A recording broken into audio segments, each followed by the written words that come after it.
This idea of kind of unnaturally low interest rates. Now many investors believe we've been sitting with unnaturally high interest rates. So what does equilibrium look like? Well, thanks for having me back.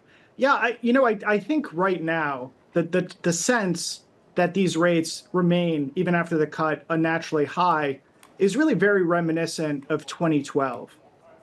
That year, you had many investors, many very prominent investors, insisting that we're in the midst of a massive bond bubble. They looked at 0% base rates, 2% bond yields.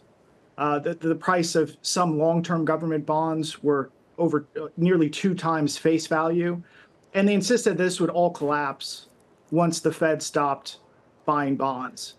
Then the following year, Chair Bernanke surprised markets with the suggestion that the Fed could taper.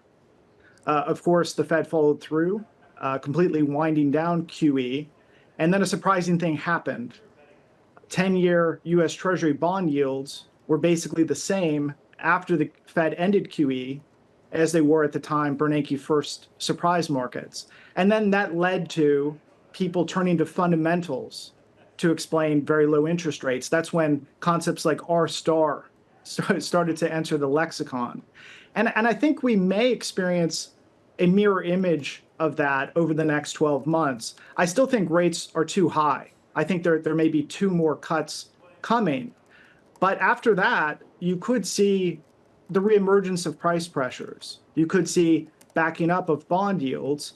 And then people are forced to again turn to fundamentals, change fundamentals, fiscal deficit, changes in trade policy, a fixed industrial investment boom, of course, tied to AI, green industry, to accept that perhaps 4%, 4.5% base rates is the new normal.